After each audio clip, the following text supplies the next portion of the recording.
Before today's interview, I wanted to ask a small favour. Really small one, I promise. I got a message from one of my listeners over the weekend letting me know that they had nominated Climbing Consulting for the Listener's Choice Award at the British Podcast Awards 2018. This award is voted for by podcast listeners like you and goes to the podcast who get the most votes from their listeners before the 12th of May this year. As this listener was kind enough to vote for me and for Climbing Consulting, I decided the least I could do was have a go at this award and see where we can get Climbing Consulting to. And to do this, I need your help. If you've enjoyed any of these podcasts, please could I ask you to take a moment to vote for Climbing Consulting for the Listener's Choice Award at the British Podcast Awards 2018. It's really easy to do, and here's how you do it. Step 1, go to your browser, pick your phone up right now or on your desktop if you're at work, and type bit.ly/CIC vote. All in little letters, really important, that bit. And that's bit.ly/CIC vote. That will take you to the Listener's Choice Award nomination form on the British Podcast Award website, and that takes you to step 2. On that form where it says search for podcast, type Climbing Consulting and select that as the podcast you want to vote for. At least I hope you want to vote for Climbing Consulting. Step 3, enter your name, enter your email and hit vote. That's it. Thanks in advance to those of you who have listened to that and are off to vote straight away. Thanks so much to those of you who have already voted. I really appreciate it. It really means a lot to get your feedback. And thanks a lot for helping with this. Please do let me know if you voted for Climbing Consulting, if you've just enjoyed Climbing Consulting, anything and everything, drop me a message. It's nick@climbingconsulting.com. Hi there, and welcome to another episode of Climbing Consulting with me, your host, Nick Sinnott. Before I introduce today's guest, I wanted to remind you about the latest feature of the podcast that I'm trialing. If you don't have time to listen to the whole interview, but still want to hear the advice of my guests, I've added a really useful section to the show notes for you. If you open the full description of the podcast on your phone, you can now see the list of questions that I asked today's guest, along with the point in the podcast where I asked them. So you can jump straight to the section you want to listen to if your time's short, or if you've listened to the whole interview and just want to jump back to that critical piece of advice, you can now go straight to it. I do hope you find this useful. Please let me know. Drop me an email at nick@climbinconsulting.com and just let me know what you think. In today's episode, I sit down with Simon Dennis, co-founder of Gate One. Gate One are an award-winning business transformation consultancy who specialize in digital, operating model, and people change. Since founding the business, Gate One have grown rapidly, going from an idea to £25 million cumulative revenue in just their first 5 years. I first met Simon when I was at a bit of a crossroads in my career, and I was deciding between whether to stay in consultancy or pursue a startup idea that I had. Gate One's approach and their internal startup incubator really grabbed my attention, and I wanted to find out more. I ended up pursuing the startup idea, sadly unsuccessfully, but Simon and I have stayed in touch ever since, and I've been fortunate enough to have a ringside seat as Gate One has grown. We cover lots of different topics in the interview today, including how and why Simon and his co-founders started Gate One, Gate One's unique ripple approach to consultancy, what you should think about if you're looking to make the move from big consultancy to a small one, and the Gate One startup incubator and why it's a core part of their business. We actually spent so much time talking about these topics that we timed out, and I didn't get a chance to ask Simon how you could get in touch with him if you had any questions. I followed up with him after the interview, and I'm pleased to say he's happy for you to get in touch. So if you want to find out more about Gate One, you can find them at www.gateone.co.uk. And if you want to reach out to Simon, go to LinkedIn and you'll find him on there. I had a great time catching up with Simon, and I'm sure you'll enjoy what he has to say. So without further ado, please enjoy my conversation with Simon Dennis. Hi, Simon. Welcome to the podcast. Hi, Nick. So good to be back here. You've climbed a couple of floors. Has the team grown quite a bit? I see a lot of new hires on LinkedIn. It seems like everything's going very well at Gate One at the moment. Yeah, we're definitely in growth mode. So, interesting symmetry. We started in this building in the smallest office they had to offer, and we're now in the biggest office they have in the building. So we've nearly outgrown this space. So we're at, just gone past 60 consultants now. Wow, it really has gone. Because I know, and just for context for my listeners, I mean, we obviously met 2015. I was considering what to do, looking at staying in consulting, going off and doing my own venture. And I remember coming across yourselves, your website. We'll get into all of this, but your firm looked very different. Little things like the Startup Awards, the incubator program that obviously has gone on and evolved. I saw you've been nominated for more awards. What are those? Yeah, well, actually, just on the way to come and talk to you today, I was reflecting on where we first met, and I don't know if I ever told you, one of the first people who applied to us to one of our adverts that we put out, there, who didn't know anybody in the team at all, and we didn't even have an office at the time, as you said, and meeting up in various bars and cafes to conduct shabby interviews. So we've definitely come a long way since then. But interesting symmetry that you're now the one interviewing me on the other side of the table. So the award is fantastic for us. So recently found out we're finalists for 3 MCA awards, Management Consultant Association. So kind of bided our time before joining that outfit, which I guess is something we can get into. So having sort of taken the time and finally paid our subs and been accepted, it's fantastic news that we've been shortlisted so quickly. Yeah, definitely. What are the 3 awards that you've been shortlisted for? They are so we've been shortlisted for Change Project of the Year. That's in conjunction with EasyJet.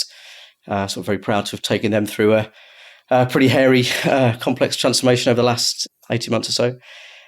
We've also been nominated for the Client Service and Value Award, which is fantastic. Really speaks to a lot of what we're trying to do in our space.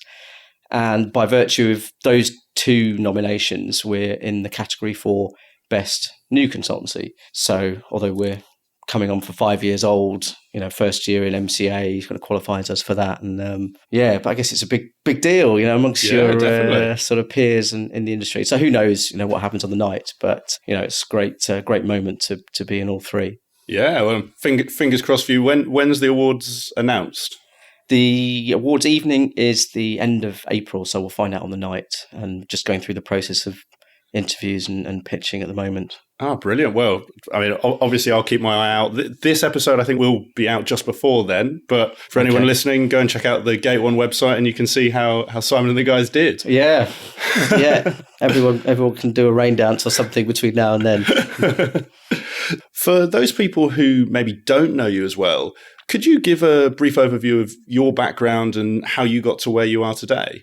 Sure. So I guess I did the classic consulting career journey if you don't become a big firm partner. I did the other route, which is going progressively smaller. So I did 5 years at a global consultancy. So I was at Deloitte for that time. Had a range of great experiences there, multi-sector, so very, very diverse projects, programs I worked on there. Worked on the Oyster launch and did a stint working for the managing partner, which was really insightful. So good times there. I then, just at the point when it was time to go out into industry and do something different, had the opportunity to follow a colleague of mine, Dom Morehouse, who I know is another guest of yours from this series, who'd recently started up Morehouse Consulting. So found that proposition too intriguing to decline. So followed Dom a little while after he'd started, ended up staying there for 7 years and taking that organization on, really interesting growth journey, and really sort of honed my craft as a consultant during that period, and understood what it took to go on that journey, build a business, and I got pretty close to the inner workings of the whole enterprise by the time I left, and then doing my own thing. So with myself and my co-founders, we started the business. Yeah, as I say, going on for 5 years ago. Mostly, it's been a really positive story. So, yeah, been a consultant for going on for 18 years now. Still looking to be doing a proper job that I always thought I'd be doing. But so it's been an interesting journey. Obviously, Dom has been a previous guest on the podcast, as my listeners will know. He built Morehouse, sold Morehouse. I think you were there for a little bit longer afterwards. What was it that led you and your co-founders to set up Gate One? You know, you're obviously quite senior at Morehouse. What was it that made you decide to go out on your own at that time? Good question. And it was definitely a real fork in the road moment. So a lot of it was definitely some unfinished business from Morehouse days. So there was something of a push factor in terms of the new era post Dom and, you know, other founding directors stepping away, new leadership team, new ideas, different set of values as well, I'd say, and sort of directionally the business quite quickly going to new places that weren't necessarily in keeping with where we might have taken the organization. So that was a big part of it. The kind of strategy was clearly shifting and moving back towards, you know, what we perceived to be more building a mini big firm, classic sort of leverage model, you know, pyramid structure, a different direction, you know, moving into a different space, you know, and away from the really high value end, top end, complex, you know, senior, difficult change.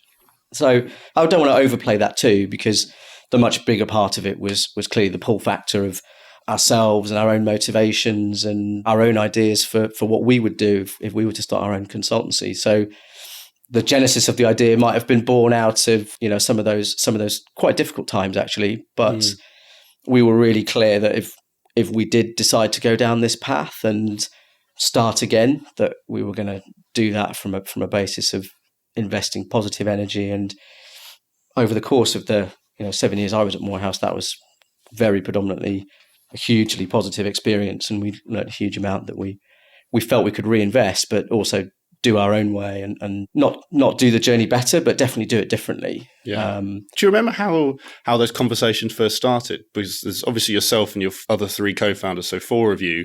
Were you just all in the pub one day and said, why don't we give this a go? Did one of you tap another on the shoulder? Who tapped another on the shoulder? Do you remember how that sort of first came about? It's really hard to probably pinpoint a precise moment. You know, inevitably the kind of germs of these ideas start long before, and we all left it at slightly different times and for slightly different reasons. Oh, so you'd actually left at this point. You'd gone and, I don't know, were you contracting in between or sort of doing another project role in between? Yeah, there was a bit of a bridging period. So we all decided different things. But personally, I spent a period of a few months doing some independent work whilst, you know, in the period after we'd all left, then there was some background work to try and get the business off the ground. And a lot of the sort of formative thinking about, like you said, why are we doing this? What are we going to stand for? You know, what's really important to us? And, you know, early thinking into the brand and those kind of things, and really were happening long before the business was trading. Yeah. So there was definitely quite a long genesis or, you know, embryonic state of the business before before we formally incorporated and were sort of trading and working under the new brand. Yeah. And do you remember what those elements were that, like you said, you wanted to do it sort of not better, but differently? You wanted to put your own mark on it. What were those core elements that you and your co-founders were talking about then? And how have those influenced the firm as you've grown it? Massively. And I think that goes right to the heart of, I really look back on that period and figuratively feel like we took the blue pill over the red pill, you know, in that moment, and having taken that very deliberate decision and been so close not to taking that decision, we absolutely wanted to have this no regrets mentality with everything that we did. Yeah. And you only can truly embody that ethos if every single day, you know, you're maintaining those standards of excellence, you're taking on the problems that people tell you are impossible, you're holding each other to account in terms of your professional standards, but your behaviors and ultimately there's, you know, we've tried to retain this innate sense of journey in what we're doing. So yes, we wanted to be disruptive, and yes, we wanted to do things a bit differently, as much for our own motivation in that moment as because we thought there was a market need. I mean, Nobody would tell you there's a market need for doing the incubator, for example, but that was something we really wanted to do for us, as one example of what we've done differently. But really, in terms of kind of the core essence of the business, which is what you're asking about, it was really about this enshrining a sense of limitless possibility in anything that we do, be that with the client work that we take on, the people that we bring in, the businesses that we're going to spawn. we really wanted to have that no regrets mentality with all of it. And that has to come, you have to live and breathe that every day, I guess. Yeah. You can't just say that. And, and similarly, anyone who comes on this journey with us for however long they stay, we really want them to share that same sense of journey and be the best they can be, meaning giving of themselves, to the maximum every day. And put simply, the more you put in, the more you get out. And that's what we try to do all of the time. I'm interested because I think it potentially applies not just to people starting their own firm, but even just making career moves. You mentioned that it almost it so nearly didn't happen. Do you remember the decision point or the decision process that led to you deciding to do it, or led to you and your co-founders deciding to go for it? So it was, I think, a large part of why we decided to go for it was the collective endeavor. So all of us have been consultants for a long time. God knows, in my case, it was time to do something a bit more, a bit more grown up. Probably at that point, or maybe one day in the future.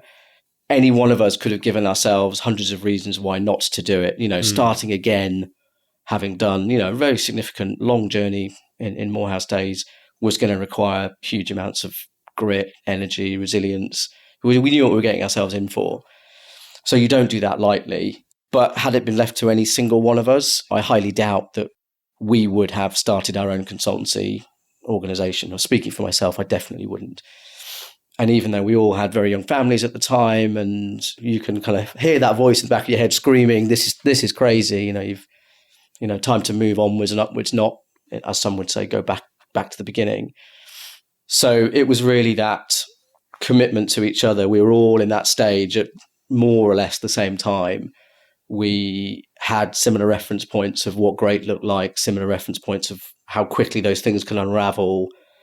We'd been through the bumps in the road of building a business. We felt we were really well placed to anticipate those and be successful. And we genuinely saw gaps in the market that were different too. So it was really, if I boil the answer to your question down to one thing, it was really that collective endeavor. And as soon as you're in something with others, as with anything, personal training or anything where you co-invest someone else into your goals, you multiply the chances of success. So I think that's probably my answer. But what took much more resolve was sticking with it, actually. So how so? Well, I think for all the reasons that we backed ourselves to be successful, and the points of our career we were at, and our networks, and all of those aspects which are really important. It was still tremendously hard to get off go, and the number of near misses we had, the number of rejections we had, for all our sort of personal capital in consultancy that we delivered to a huge number of senior people that we backed ourselves to give us more work.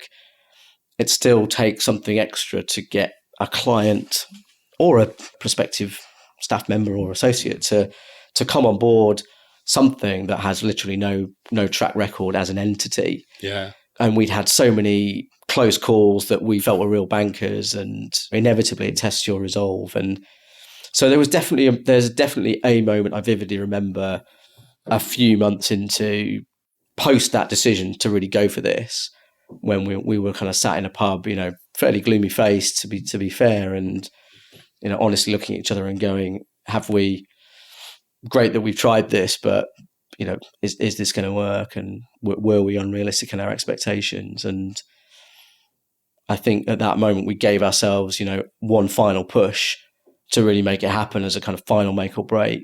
And fortuitously or not fortuitously, that was really when things started to happen. And once we got our first break and our first, meaningful sale, momentum built really quickly. And I think that point about perseverance is a key point. And like you say, you could have given up before you even started. You couldn't have given up in that pub and all gone off and done different things. And actually that perseverance obviously paid off. And we're sitting here sort of 5 years later talking about the awards you won. So it presumably is paying off, which is great, really great to hear. I'm interested, especially starting a new consulting firm. Consulting is a very competitive industry. There's a lot of good quality firms out there. You mentioned, you had seen some gaps in the market. What were those gaps that, you were targeting to make Gate 1 different? I mean, that could be market service gaps at client side, might be you saw a different model for doing something internally. What were those key gaps that you saw for Gate 1? I think you touched on some of the fundamental points, because I'd be lying if I said we Gate 1 have this, unique service line totally nailed that no one's ever discovered. That's simply not the case. And with some companies it genuinely is, but we think our industry is still fundamentally underserved. The clients who purchase consultancy are still fundamentally underserved. There's some phenomenal work that happens in all sorts of sectors, but the level of trust, skill, satisfaction is way short of what it could be, given the expertise and kudos of practitioners in our space. So really, we felt, and having seen what was successful previously, bringing the way we consulted with our clients was the real gap, in a way that was consciously different from particularly the big four, an easy target, right? But all having had personal experience of those kind of environments and seeing the agenda of one's clients inevitably coming into conflict with the agenda of those big firms, and in such a way that any pretense of being an independent advisor is impossible. That's the starting point for what clients really need and really value, especially as capability for changing and transforming organizations is building all of the time, in every business, everywhere, right? So not only do we have to raise our game continually, but what's really valuable is where clients can come in and be that catalytic effect, working in, we call it the ripple effect, is kind of our internal language for that, but small teams making a concerted difference in such a way that the ripples of what they're doing is felt much broadly across the organization. It's never about us, but it is about the change that we start, and the snowballs that we start, rolling. And that kind of concept embodies a lot of things, but the energy, the passion, the cultural sensitivity with which we work, and just fundamentally it's that personal touch and emotional intelligence. So if you add in one package, which we seek to do with each person who works in our business, never mind collectively, really high skill levels as a consultant, deep expertise in whatever the project or sector context is, and just phenomenal EQ and empathy, who understands the full life cycle of transformation, and then you get those people working together in teams.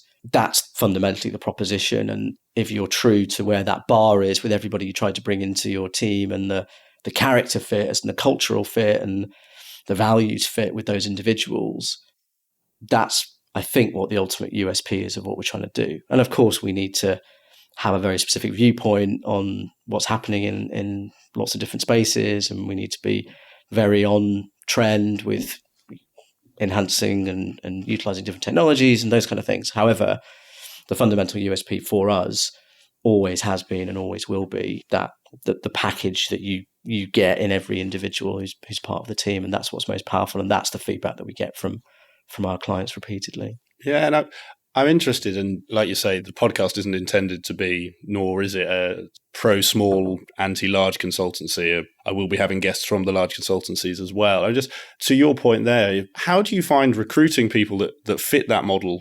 I know you have recruited from the bigger firms. Do you find there's an education piece, or do you find you're able to recruit people in your mold who have just maybe are in the wrong place? I guess there's two parts to that. There's what you need to tap into to prize them out of, or snap them out of kind of where they are and open their eyes to another possibility. And then there's actually the decompression that comes with in the early days of kind of moving from that environment to one like ours, which 60 odd people, but we're still significantly, many times smaller than the big four, or hundreds of other firms. So even if you get the motivation exactly right, that's not going to happen on day one. There's always an adjustment period, and you take away many of the comforts of those organizations. So to come back to the first part of the question, I think fundamentally it's it's still, I believe, a rich seam of hugely talented people. And we, to be clear, we don't only recruit from the Big Four, but let's say that might be a classic mold. And certainly in terms of the psyche, it's people who are hugely talented, have rich experience already, know they want to be consultants. That's the work that they want to do. And they haven't found a real job either yet. They haven't found a real job either. Yeah, exactly. So most people get into consulting because they want the variety. They want to be pushed. They want to be stretched continually. And the irony of, let's say, many environments of some Big Fours is they seek to narrow your experience as quickly and as early as possible, such that you become a very sellable, deployable specialist in one field. And often that happens by 1,000 cuts, and you end up not having the variety that we've all sought in the first place. So genuinely, I believe we offer a richer, more diverse path that's more in keeping with what many talented people got into consulting for in the beginning. We are compelled to deploy our team very flexibly across lots of different industry sectors, but also I think that's what most consultants want or still want, even 4 or 5 or more years into their journeys. And I think that's what clients value as well, is that diversity of experience and bringing external views and what's happening in other sectors. Lots of these things emerging. So to boil down my sort of rallying cry to those individuals, it's kind of this autonomy, mastery, purpose piece, to quote Dan Pink, and I've written about some of this as well, but liberating talent from big organizations and providing them with an environment that really helps them to achieve their potential, because they're unconstrained by lots of the factors and environmental factors in those kind of organizations, giving them their own space to own, their own role to play in helping to build an organization that's different from what they've seen before, mastery of their craft because they're working always on the next hardest thing. This hasn't been done before. I've got to bring all of my expertise, all of my every different project I've worked on to solve this specific problem that's unique to this client. That's how you achieve mastery in our field, not from doing the same thing over and over and over and over again. And purpose, I think, is something that, very important to us. And, often, and I think the partner model fundamentally is quite at odds with an organization that has a fundamental purpose. And for us, it's very much about this change that counts, making the difference. And that's having nailed our colors to that mast. We've got to be true to that all of the time, back to what I was saying earlier. So for people who are, I'm sure many of my listeners are from big four firms or just big firms, bigger than yourselves, and thinking maybe I want to join a smaller firm, what are some of the things they should consider in, I guess, both in terms of finding the right place for them, but also how it may be different? I don't know, maybe that's easier to answer, or maybe it's easier to say, what have some of your hires struggled with or had to adapt to in going from a bigger firm to one, at one point it was just the 4 of you and you hired one person, or 10 of you, what challenges would you say people have had to adapt to, or what should people be mindful of before they make that jump? I guess there's a generic way I can answer that question for someone considering leaving a larger consultancy, and what are their options, and then specifically how I might counsel them if they were looking to join our business. I think I've got lots of views on this topic. So to try and keep it in a space that might vaguely hold the interest of your listeners, I think lots of organizations talk about providing that stretching environment, and everybody will come into an interview and say, I push myself, I always want to work on this exciting thing, I go the extra mile, and I want to learn every day, and you just get used to the patter. But actually what you find is not everybody truly means that. Yeah. And certainly speaking for ourselves, because of everything I was saying about what we're trying to enshrine in the whole culture of the organization around achievement and progression and boldness and those great stories that we want to tell, it compels individuals to really live and breathe that mentality every day. And that isn't for everybody, actually. We're asking people to give everything to their clients and then play a really substantive role in addition to that in helping us to build the business, because there's always an infinite number of ways that we want to do that at any given time. Now, to some people, that is exactly what they're looking for, and they will really thrive in an environment like ours. And other people will say that, and then they're in it, and there's kind of no hiding place, and they realize it's not for them. And other people might come to that self-realization, before joining. And so, as ever, it's always, if I'm speaking to that individual, you've got to weigh up everything that's important to you in your life, and what stage of your career you're at, and keeping all of those things in balance. But for certain individuals that really have never experienced that kind of environment, and a set of peers and colleagues who are also true to that, working somewhere like environments like ours could just be a game changer for people's careers, when you're exposed to that for however long you stay in it. I want to come back actually to the point you were making around the fundamental philosophy of the ripple. And what I took from that is small teams that make a big impact through through that ripple effect, sort of rippling out, and what they do having that ripple impact across an organization. Yeah. I'm really interested, as you sort of in the early days were beginning to scale, how you maintained true to that, and how you balance that with the potential tension to simply grow the business. We've all heard the old land and expand sort of cliche. How did you make sure you tempered that? Maybe you didn't need to, maybe you did, I don't know. But how did you ensure that you balanced the want and drive for growth with maintaining that effective team size for your aspiration from a cultural perspective? Yeah, again, there's quite a lot of parts to that. I mean, to be honest, a certain amount of that is necessity, right? You're a band of 8 to 10 people, so there's only so many teams we can deploy. I mean, I think I agree with your point. The ripple effect essence that we were trying to capture and what we were doing is fundamentally the antithesis of the land and expand type model. And I guess, the heart of it is a real belief, and helping clients to believe that they can deliver change for themselves. Every organization needs to have that capability as a competitive advantage now. So if your client believes that, and that's what you believe, and you're there as that additive element, and that multiplier effect to provide really high energy for a discrete period of time to create that momentum or create that sea change in what that organization is trying to do, that is exactly the opposite of what the land and expand model is, which is let's try and overstay my welcome. Let's try and overcomplicate things as much as possible to justify our existence. That fundamentally isn't how we work. So a lot of it came for us through expansion of client teams. So relatively early on, we were fortunate enough that we'd secured projects across 4 or 5 clients within our first few months. That's quite a hard thing to do, or an unusual thing to do as a very new business. You tend to build a sort of critical mass in 1 or 2 organizations. Certainly that was more akin to the Morehouse experience. So absolutely about replicating those teams of 1, 2, 3 people. Often, we had many accounts that were singleton engagements, not necessarily ideal, but one person can still, with the right, embedded in the right client team, absolutely achieve the same outcome.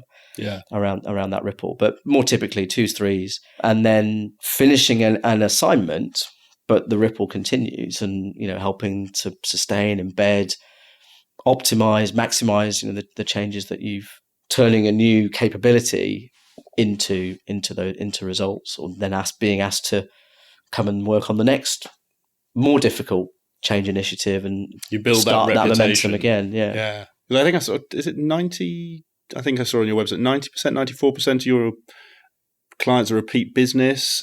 You've sort of got a very good track record of, like you say, delivering, being invited to the next biggest challenging project, the next poison chalice, if you like.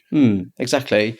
Yeah, I don't know what the statistics are exactly, but certainly our clients are far better advertisers, I suppose, but far better vocalizers of the difference in working with an organization like ours than any other consultancy. So it stands to reason that most of our sort of repeated business or new sales will, on some level, have come from a referral from someone who's had an experience of working alongside our team. Yeah. No, it's really good to hear. And keeping with the theme of growing the firm, I mean, one thing that, going back to how I first came across yourselves, I remember looking at your website, and what I think prompted me to actually get in touch with yourself was you'd recently won an award. I think it was the Startup Top 100 at the time.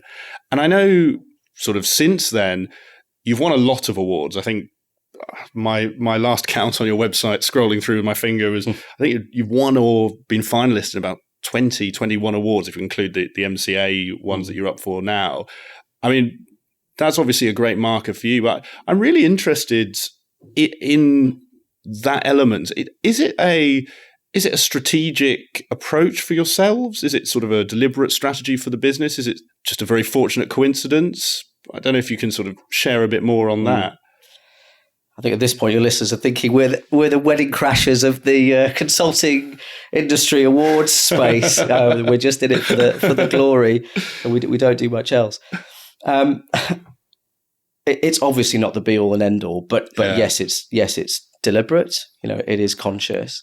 I think read any theory on kind of laws of diffusion of innovation or new products and services, bar the very few complete outlier mavericks, and early adopters, you only really get traction with your service among people that seek a reference point and a validation from third parties. So in that respect, we see it as an absolute necessity, and because there's relatively few barriers to entry as a new consultancy, just by virtue of consciously putting time and effort into those things, you're doing something that others are not doing. So there's a bit of competitive edge from doing that. So it's been deliberate, but you have to be very judicious about what value you're trying to achieve from any specific award, and not having this disproportionate effort or distraction from the value you might get if you are successful. So that's always a debate as well. Yeah. So I think that's the kind of the rational piece of it, and then the other side of it is just recognition when we're successful, or we're there as finalists from at an event. It's fantastic for our team, and often clients are there too, sharing those moments with us. It's their success as well. And don't get me wrong, we've had a few evenings that we'll never get back, with no end result, and definitely had to kiss a few frogs along the way. But some great moments as well. And I think the final one is a personal one, and you just triggered a recall with me around the Startups 100. Definitely one of the moments I remember, because that was our first serious award, I'd say, and that was one we went for completely on a whim. Would have been, we sort of business tied together with string at the time. We thought we'll just punt it in this form, and if we're really lucky, we might scrape into 99 on the list, and we'll get some free marketing out of it, and it's all good. And I remember the day the results came out, and a bit of quirk of their website. This is the Startups 100. It's a serious list, by the way. The day they publish it every year, the way their website works is the sort of default page is number 100. So you can't see all the winners on a page, and it doesn't start at the top. So you literally have to scroll through, 100, 99, 98 and work your way through. So it's sort of like top of the pops. You were a little bit where you came in. Yeah, a little bit. And getting more excited as you didn't come up. We had sort of no idea. And well, no, quite the opposite. So I sort of rapidly went through the first 50. And you didn't know you didn't know you were in it at all? No. This was the unveil. So they say the list is out. Go and check it out. So it was my idea. So I think I was the only one subscribed. So none of the rest of the guys knew this was happening on this day. And so I got through the 90s and the 80s and the 70s. Nothing's happened. I'm going, okay, well, obviously it's not happened for us. Maybe next year, kind of thing. It was wishful thinking, maybe. But then sheer kind of torture. And it's interesting, right? Which businesses have made it. I saw it through to the bitter end, and there we were, popped up at number 17, and just one of those complete wow moments for me. Only for me, I guess. And I sort of immediately ran and found the guys, and I was just always wanting to sort of scream it from the rooftops. It was such a big moment for us, in terms of that first meaningful recognition of what we were doing. Even so early on in our journey, already achieving that. And we pretty held our position more or less there for for the 3 years we were eligible, sort of top UK's professional services business. And now the awards have gravitated much more to what we do, not just being a new business, which, is right and proper and, a source of great pride. So, yeah, kind of before I veer too much off topic, it's definitely a deliberate strategy, and it is something that we've enjoyed a lot of success. But we'll never get too inflated egos about it. Great recognition, but it's only obviously one doesn't mean anything in its own right. Yeah, I think like you said around the awards evenings, a nice chance to give both your team and clients recognition and sort of build networks with them as well. I'm interested, are there any other benefits that you've sort of found out of it that maybe you didn't expect going into these awards? Through your awards, has it opened doors that previously had been shut? Or I don't know if anyone else like me has found you because of your award entries. Maybe. I mean, nothing springs to mind going, well, because we were at that award dinner, we met so-and-so, and that led to, the next thing. And I don't want to create an impression. You get this virtuous circle out of, the events themselves. But absolutely, the fact that we can, refer to some of these awards in pitches and in our collateral, and provide first-hand references of the clients that stood next to us on the podium, and those kind of things. Yeah. Of course, that has a direct and indirect benefit in in our marketing and kudos. I'm interested. You obviously, like you said, were quite involved and senior in Morehouse in terms of running the business. Was there anything that you thought about running your own firm that actually now you're running Gate One has been either sort of completely different or completely different to what you imagined it? I mentioned briefly at the start that very early in my consulting career, I did a stint working to the managing partner of Deloitte, David Owen, which was a fantastic role and fantastic individual to learn from. So quite early on, I was privy to some of the sort of inner sanctum conversations in the partner group at Deloitte, and got a very privileged first-hand vantage point on some of those things early on, well before Morehouse days. So I'd like to think I had an early appreciation of the fundamentals. Yeah. But it's interesting you mentioned Dom. I mean, certainly he and I enjoyed a fair amount of sparring, and he would have taken, a reasonable amount of challenge from me over the years when my bright ideas for the things we should be doing, and fantastic leader, and credit to him that he created the environment where we did have that open debate and dialogue, and hopefully at least some of it was welcomed. But certainly I think that's the biggest difference for me now, sitting figuratively in his shoes. Of course, you see a much broader, bigger, more complex picture of all of the factors that you're trying to keep in that eternal, elusive search for some degree of equilibrium in all of the different factors that you're trading off. And clearly, previously, I would have been speaking purely from my perspective as an engagement manager or a sector lead or an account lead or whatever it might have been, and not fully appreciative of just that the full dynamic of running an organization.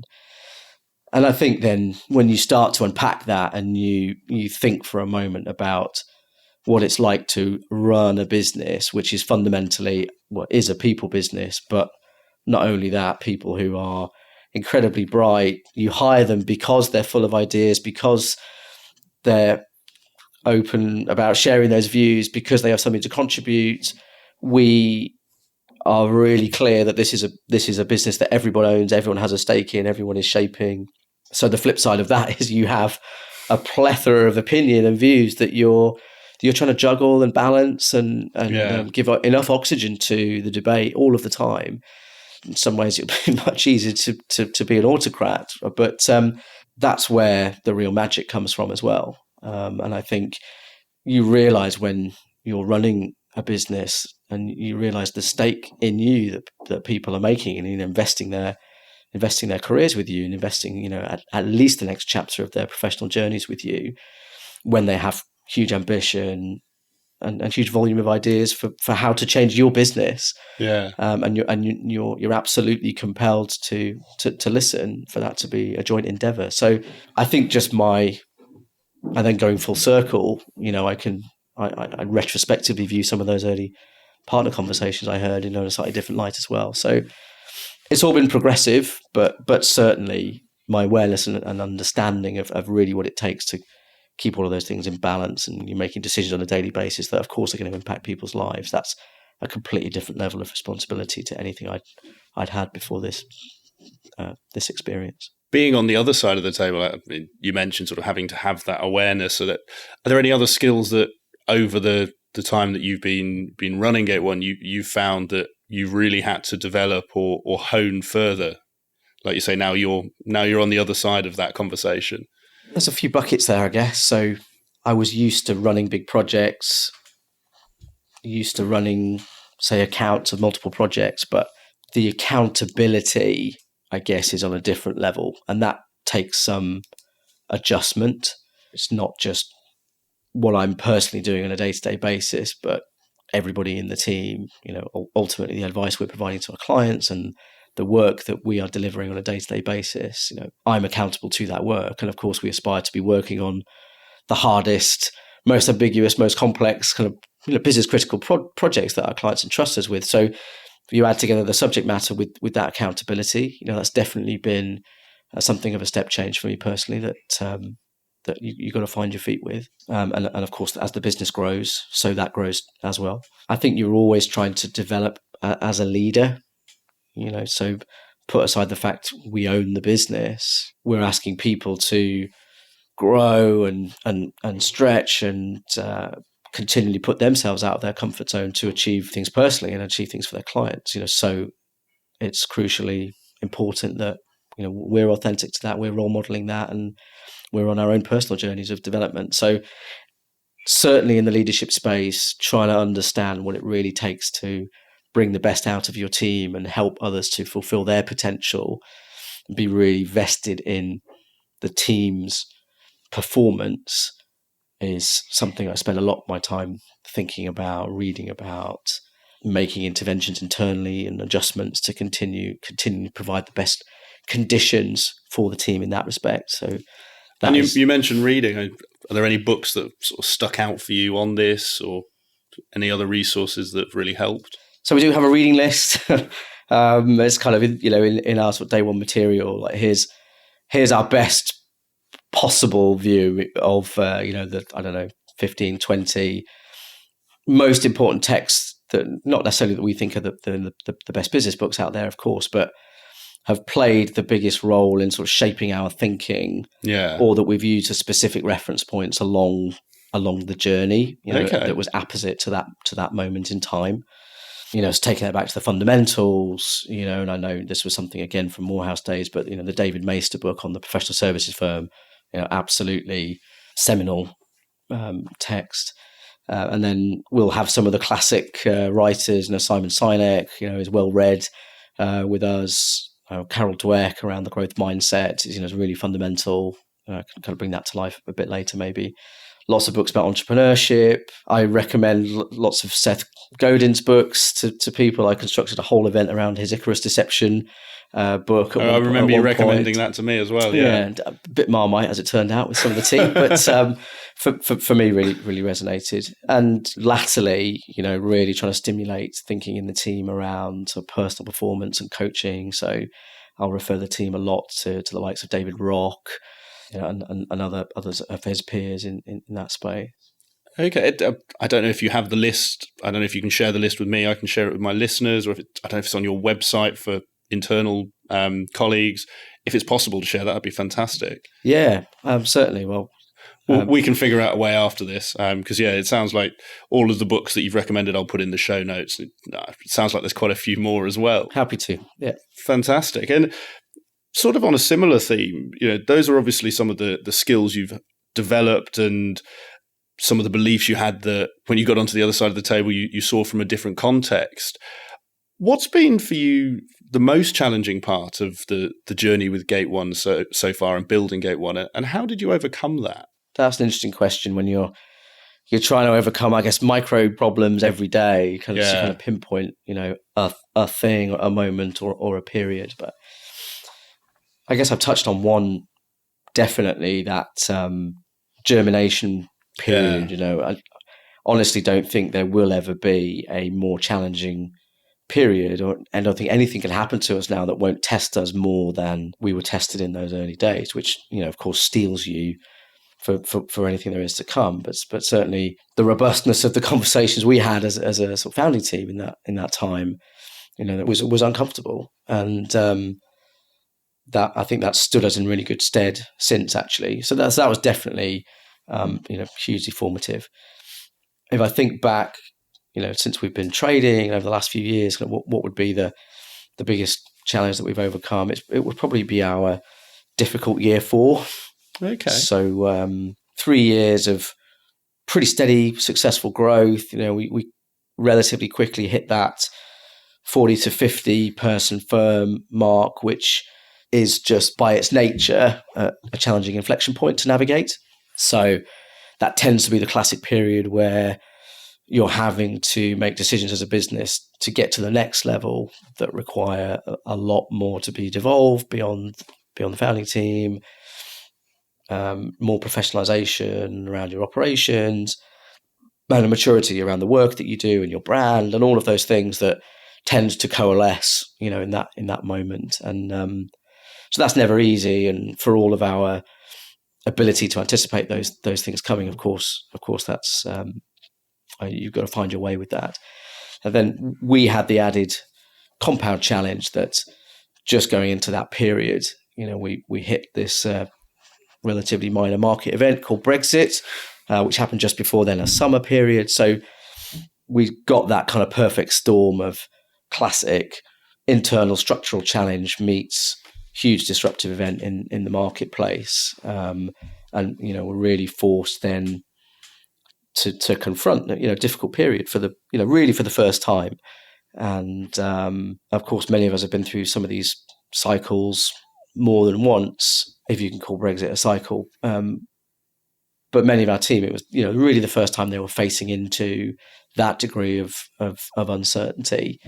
So now coming out the other side of that, I'm pleased to say we're absolutely a fitter business. We still grew during that period, by the way, too, which was no mean feat. But more importantly, the experience that we got sort of facing into that adversity and working through that and rethinking some aspects, adjusting others, refocusing, reprioritizing, huge amounts of graft from many, many people in the team, and ultimately sort of continuing to deliver great work, as the ultimate way to kind of defend your territory, has now really what largely contributed to the fact that we're back on a really healthy growth trajectory, but much better forearmed to break through to the next level, we hope, for having been through that experience, and the stories that we can tell for having done that, and the work that we've now won out the other side of that, and a sort of rebalancing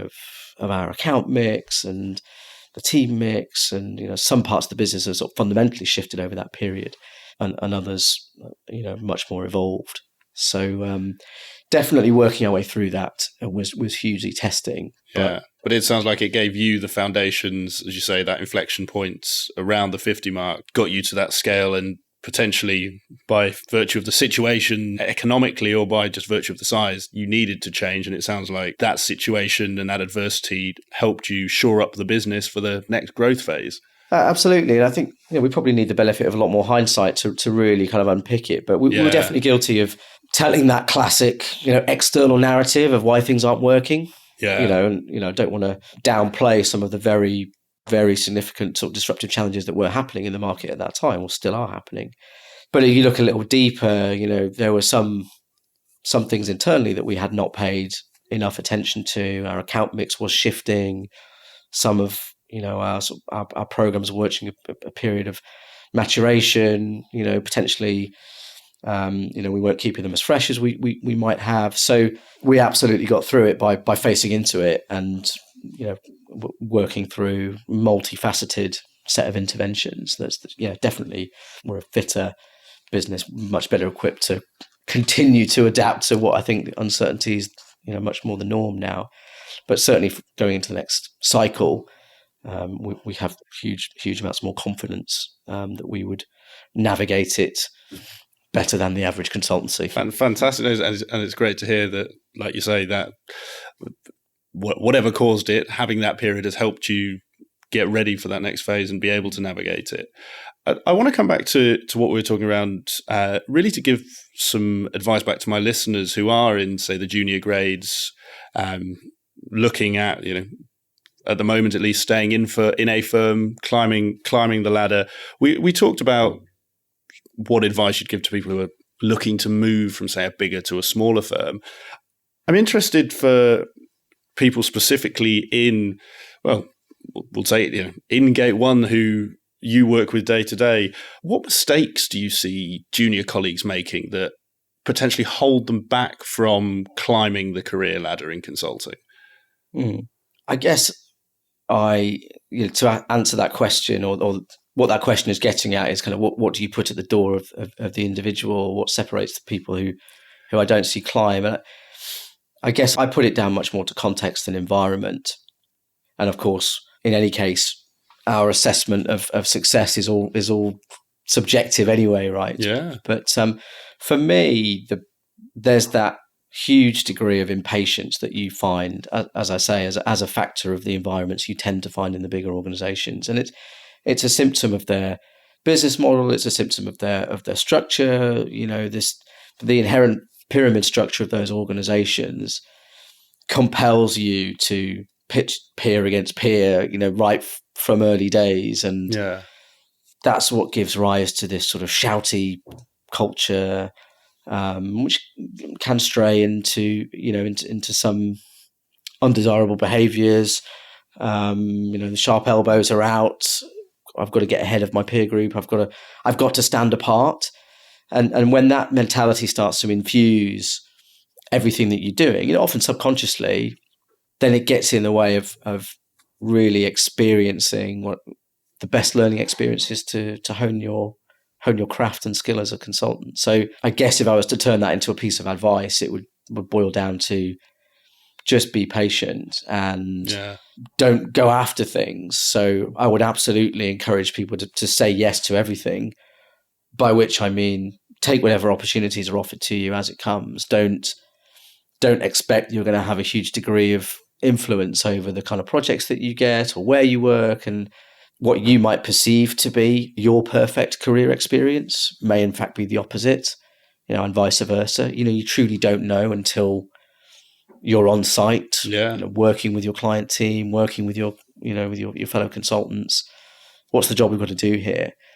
And certainly in my own experience, of some of the most formative, valuable consulting experiences I had were the ones that appeared externally to be not what I was looking for, or not what I thought I should be looking for. Yeah, definitely. So I think the counterintuitive answer to your question is almost don't think about your career progression. Don't put that first. Yeah.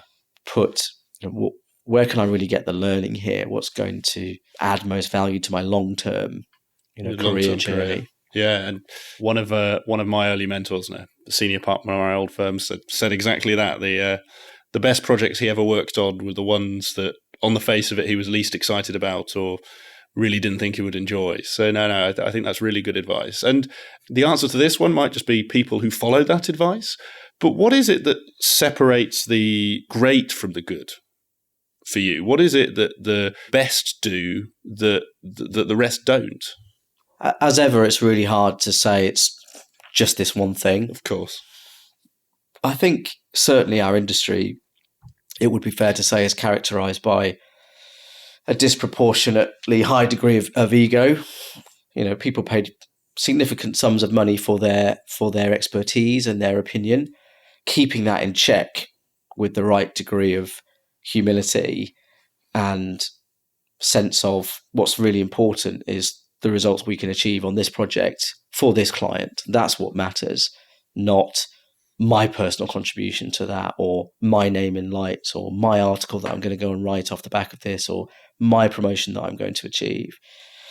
So it might sound like something very, very simplistic, but if I could boil it down to one thing, I think it's those that really put themselves truly in service of their clients every single day they are there, with no preconceptions about the value they're going to add or are compelled to add, but really lean on their diverse experience to solve a particular problem, and really put the client first in that regard, but do that again and again and again and again and again. And of course, if you do that well, your personal success will follow.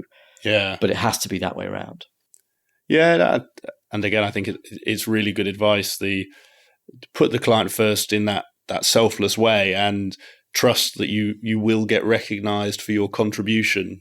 People will begin to see, yeah, Simon's the sort of guy who works like that.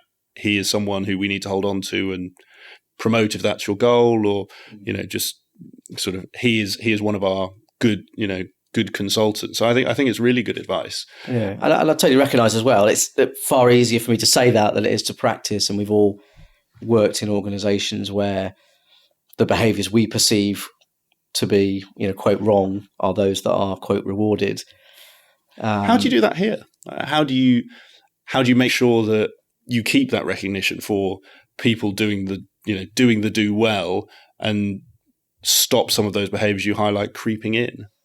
I think, again, that's not a question about how do you do promotion, how do you do internal awards and those kind of things. It's more about what are the things that you're doing every day to give people the opportunity. So implicitly putting that trust in them and their abilities and their skill, and taking the time out on a regular basis to really reinforce what a great job they're doing. So, of course, I can also tell you about how we've really carefully constructed our incentives and our remuneration in such a way that that's really transparent, it's really egalitarian, it's really meritocratic, and all of that good stuff. Genuinely spent a huge amount of time thinking about that and designing it and talking to the team about how those constructs should work. But I think from the perspective of us as leaders of the organization, it's much more about those day-to-day behaviors and reinforcements, and we can always get better at that too. But that's the far greater part of helping people to progress. I want to come on to, it's probably actually one of the things that when I was first looking at your website attracted me to go, well, as you know, I was looking at doing another business venture, which I ran for a year, sadly didn't work out. But one of the things that you obviously did run and still do is the Gate 1 incubator, which seems, at least to me, to be something very different. It is. Can you explain a bit about what it is and why you set it up, and the benefits to both yourselves and I guess your clients, your staff? Yeah, sure. So it does take a little bit of explaining as well. I get that. So, in many ways, we landed on what's quite an accidental business model. So, kind of going back to those early conversations with the founder group, there were some differences of opinion between we should definitely form another consultancy because that's what we're best at, or potentially the only thing we're good at. Others were more, and I've got all these other business ideas, but love to do it with you guys. But why don't we do some consultancy?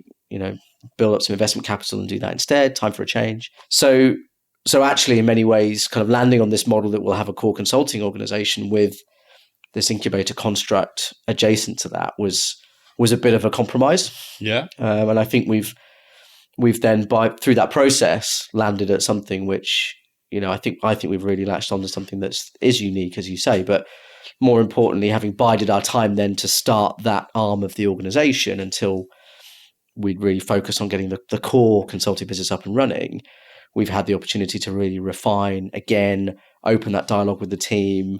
Are we onto something with this concept, or frankly, do we need to be told that we're smoking something?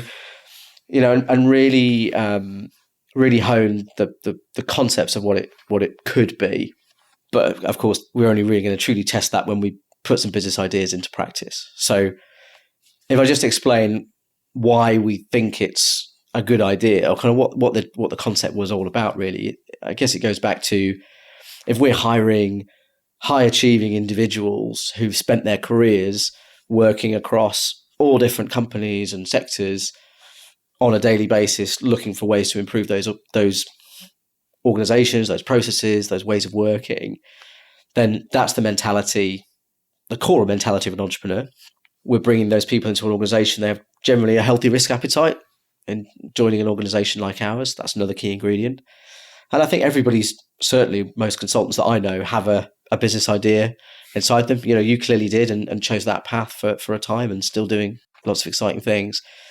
So why not harness those things together and create a benign environment for taking some risks, putting those ideas into practice. But the real beauty of it comes that because we have that collective contribution and mindset around it, we don't fall into the trap like I've seen many entrepreneurs do of getting this myopic, undiluted focus on just one idea that they're going to make succeed at all costs. Sometimes often to the detriment of taking a broader advice or not having access to it. We really utilize not just the diverse experience of the team to put those around any business idea that we come up with, but it also brings that degree of objectivity, which is so crucial when it comes to progressing ideas to the next stage or making investment decisions. And that's another part of it, actually, is just providing an environment where our team can become the investors, the owners, be truly vested in those ideas. So just for those who maybe are less familiar with it, as you mentioned there a couple of times, your team's involved. Yeah. Let's say I'm in your team, I have what I think is a great idea. How does it then work? Do I come to the firm and does everyone throw rocks at it, or does how does it work? How do you bring that egalitarian collaborative approach to it? So we don't constrain the ideas. So it's a really core principle that back to the concept of limitless possibility of what we're trying to do. We don't put any criteria around an idea going into the hopper, but it's really crucial that we don't just have this static list of 10 things at any one time, or as this is probably where we started, actually, and definitely something that we've honed. It's not a case that we do this annual jamboree, Dragon's Den type thing, right? What's this year's idea that we're going to put through? It only really works if you've got that continual hopper funnel of ideas, then you're continually moving things up and down that funnel in line with trends, in line with kind of appetite of individuals in the business to run with them. So unconstrained initially, but timing is really, really crucial. So we do regular like hackathon, accelerator type events for generation of the next wave of ideas, and also to accelerate progression of some ideas that are in the hopper to take them to the next stage. That's really successful. And then we have a sort of light touch gated concept of kind of where any batch of ideas is at any one time in that hopper. And that is a way of providing, low risk seed funding, in early stages to do sort of rapid feasibility work or prototyping of whatever the idea is, kind of quickly bring it to a proof of concept type stage. And then the best ideas can progress to more material funding to take them to the next set of proof points. And ultimately it coalesces in the big decision point, which of course has to be gate one, which is really the point of saying, are we going to take this idea that we've already iterated many, many times up to this point? Now we have a full business plan around this idea. We're seeking investment. We're going to incorporate this idea. We're going to put it into practice and really go for it. And that's the point that the team have the opportunity to, put their own hands in their pockets and be that founder team of that new business. So the whole of Gate One can invest in one of the ideas. Is that the principle behind it? Yeah. So investment absolutely open to everybody in the team. First port of call, and then we'll do matched funding from the organisation or from the leadership team if it requires it to get to their sort of threshold funding target to take it to the point of incorporation. Okay, so it sounds very collaborative, and it sort of sounds like something that I think feels like a theme throughout the firm. That sort of egalitarian approach, getting everyone involved. Well, I mean, and I won't overplay the whole team thing. So it's absolutely something that's there, and passively the whole team do play a role. But within that, even within our team, we've got the whole spectrum of enthusiasm levels for what the incubator is trying to do. Some people are completely immersed in it and spend, huge amounts of their marginal time working on specific ideas, either their own or someone else's, and genuinely would not have joined Gate One had we not had that construct as part of our offer and providing that additional set of professional experience than, quote, just a consulting organization. And other people in the team, bordering on kind of apathetic, great that you do this, it's something you do here, but really it's not the consulting for me, side. yeah. And that's fine. And we provide opportunities for wherever individuals are to play the role they want to play. And definitely this isn't something we're just doing for fun, or doing for that kind of reflected quirkiness that this is something we do that nobody else does. So, firstly, absolutely, it's serious ideas that we absolutely want to be successful with, and hopefully to be financially successful too. But also we know categorically that just that imbuing that spirit of entrepreneurship and creativity and anything's possible mentality through the incubator vehicle absolutely has corollary benefits for the consulting business in terms of the mindset that we take to our client work. So it's absolutely mutually reinforcing. And even though we can now point to a degree of success with the incubators that have come through it, there are still a great many people who think we're frankly bonkers to be attempting both of these things in parallel. And I was going to ask about, obviously, you're the latest business to go through it. Do you say it Pinga? Ping is the latest. So I can tell you about our first foray too, if please, if that's of interest. Well, let me do that one first. So as I mentioned, we had some reasonable ideas about how the construct should work, but we absolutely needed to road test those principles with an idea. So contrary to what I was just saying, we did do, back when, a number of years ago, our first effectively sort of Dragon's Den session. And okay, so who's got an idea then, and who wants to volunteer something? And we chose randomly this idea that Leanne in our team had come up with, which was to develop a product range around the acai berry, which is grown in the Amazon, quite well known, but much less well known at the time. And Leanne's concept was that firstly, this food has these almost sort of magical health benefits to it. It's just almost unadulterated goodness and unknown here. But go to the West Coast of America, East Coast, Australia, it's very well established and kind of part of the culture there. Acai bowls is very well established. So, but not in London. So we thought, well, sounds a bit crazy, but it's inevitable it's going to happen. So why not be at the front of that curve? And a relatively simple idea was all about the product and the product range and the recipes that we created. But through our first investment, we found ourselves running a cafe in Shoreditch, which was London's first dedicated acai berry bowl cafe, which we did for like a month, and use it as a laboratory to test all of our products, and really hope that would be a springboard onto the kind of classic journey to get these products into more mainstream retail. So that was the idea. Relatively low capital intensive to get going, so it lent itself well to our first idea that we took through the pipe, and fantastic fun. We had some big successes. We got some great media coverage, and a real following among people who've been waiting for this thing to happen. And inevitably, some other execution challenges that we had, and could have got better, et cetera, et cetera. So we didn't have that real bounce, and didn't turn into the overnight success, which there was a tiny fraction of a percentage chance it might have. So we kind of mothballed it after a few attempts at kind of what next, and a number of ideas to kind of resuscitate or take it in a slightly different direction. But ultimately, we decided to park it. We knew that it was mainly a question of timing. Yeah. I was going to say now, because I remember you obviously telling me about this idea a couple of years ago.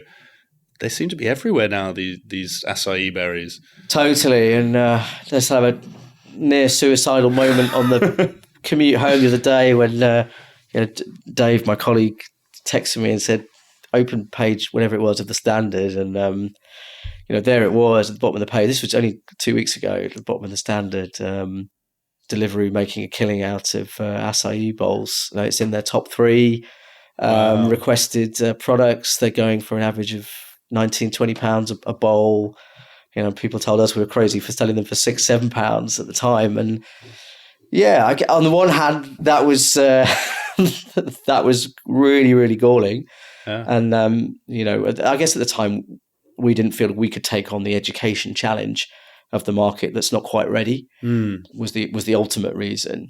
And we told ourselves it was inevitable, kind of half-heartedly. And here now they have arrived, as you say, and that's also a huge affirmation of what we were trying to do. Yeah, definitely. That could have been us, and we did play a very small part in the arrival of that concept of that product to the UK. So it makes you think, on the one hand, of course, many of our businesses may not succeed, but on the other hand, if you get the funnel right and the qualification right and the timing right and the execution right, and those things that we would always back ourselves to do because of the way we run that model, why can't everyone potentially be, the next big thing? So, of course, we'll land somewhere in the middle, but and it's fun trying. Yeah, and the private equity approach is you only need one big hitter out of 10 or 20 for everyone who stays invested in that to get much more than their money back. So that was obviously the first one that was a good foray and probably before its time. Yeah. What's the new one? So Pinger.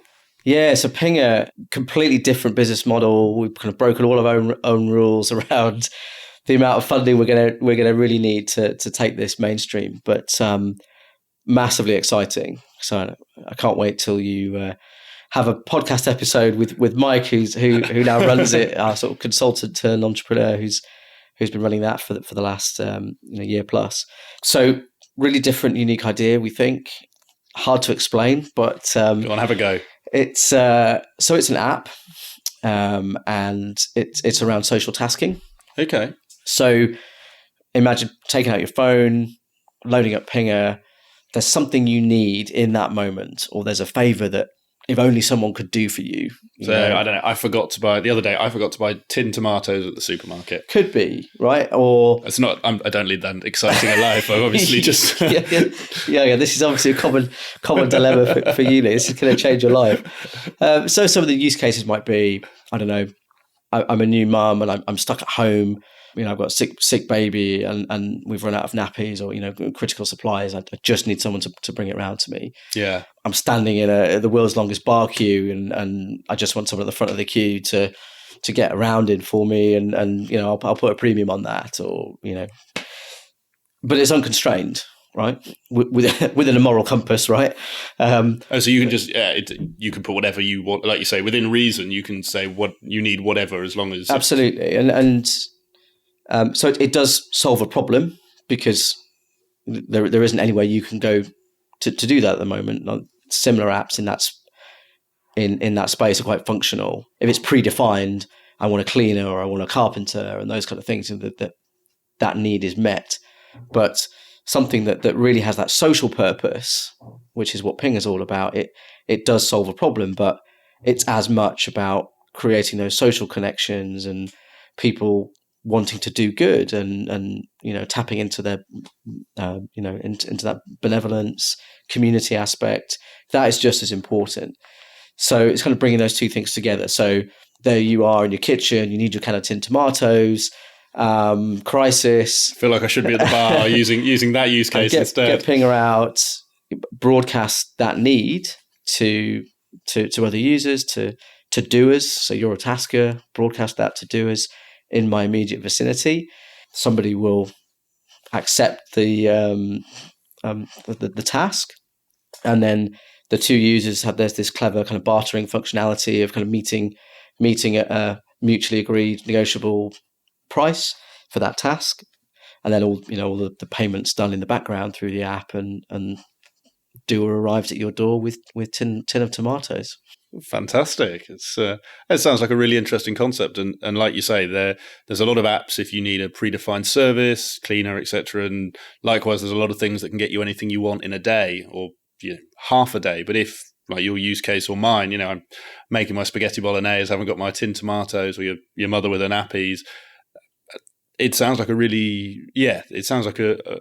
need that needs to be fulfilled and a really useful app for it. So that's now live. So that's been through the incubator, funded, now live. Yeah. So we've done our first pilot.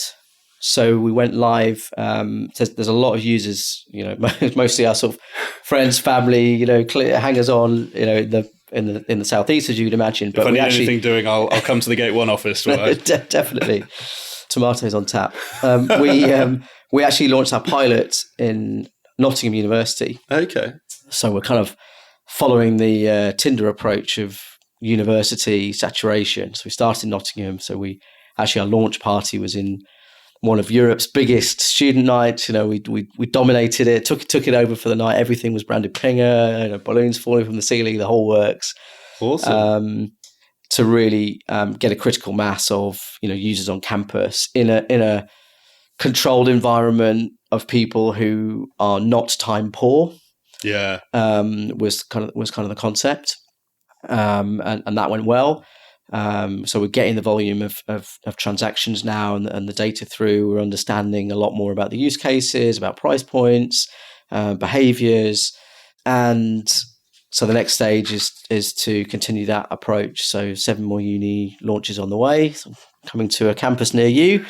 And we're actually just now in our next funding round. So we're trying to put together a very sizable fundraise to take this to 12 more unis post that. So absolutely building up ahead of steam, and applaud it to Mike and Jack, who are the guys at the beating heart of it. But as we're talking about, a huge amount of people in our team have played a really key role, and some of them sit on the board of that business. Many more of them have been involved in testing and focus groups, and coordinating launches and all of that. So it's doing all the things that we really wanted it to, in terms of creating that real spirit of we're doing this. This is just enough people think this is crazy that it could change the world. Yeah, kind of thing. So who knows where next? But it's actually happening, and it's something genuinely different. It's something that absolutely is on a brand, if you like, for us in terms of what it's trying to achieve. Really making a change in society and fulfilling that need, but making those connections. And we hope it goes on to huge success. Brilliant. Well, I'll put a link to Pinger in the show notes so my listeners can download it, become doers and taskers, and get me my investors. And also, so you're going not that this is an investment podcast, but you're now actually, you had your internal round, you're going external. So this is sort of, it's a fully fledged business on its own, in its own right now. Yeah, I mean that because of the success we've had, and the amount of funding that's needed to scale, we're absolutely looking now externally as well, as with the team. So the window's closing. So get that in the show notes. Fantastic. And I think it's like everything you've said about the incubator, this seems to be a really nice, almost sort of evidence that you do practice what you preach. You had the values when you looked to set up the firm with your co-founders. You wanted to be different. There were elements you wanted in there. The incubator was one of them. And it's not just something you talk about doing. I feel innovation is something that a lot of people talk about doing now. It's what big data was 3 or 4 years ago. It's really nice to see that you and your team are actually doing it, living it. And you've got the proof. Pinger is now out for its second funding round. You can go to Nottingham University or to your office and get tasks done. It's building rapidly. And that, I imagine, has a great impact on the people in the firm who, like you said, the ones that do care about it. But I imagine there's also a knock on to those who maybe didn't join for the incubator, but can see you living those values as well. The last question, you've got 3 people in front of you. You've got one who's just starting their career in the industry. You've got one who is 4 to 5 years in, so let's say senior consultant level. And you've got one who is approaching, it would be partner in a partnership, might be someone you'd be considering bringing onto your director board here, so sort of a very senior principal for yourselves. I'd just be interested, if you could give each one piece of advice, what would it be? I think we talked about maybe the individual at the early stages of their career. But I think it's that notion of patience over rapid progress, and say yes to everything, take it as it comes. You don't know what the opportunities are until you're in them. Just be comfortable as long as you're learning. Be comfortable with the pace of progress of your career. Of course, be ambitious, but you don't know all the answers. Don't get swept up in the race up the pyramid that so many do. Take the benefit of the diversity of experience that you'll get in this sector that genuinely you'll get in few others. And I think that learning mentality and ability to reflect on that longer arc of your career progression, the earlier you can take that perspective, the more successful you'll be. If I'm speaking to someone who's 4 or 5 years in, they've been a consultant for that length of time, that's a really interesting point, because you're really looking to make a choice at that moment. And I think you're really choosing whether you're committing to this path in a big firm, for all that means. You've already cut your teeth, got great experience under your belt, or is that the time to go into a line role and really deepen that expertise and broaden it in new areas? Because there's really crucial experience you don't get in working as a consultant.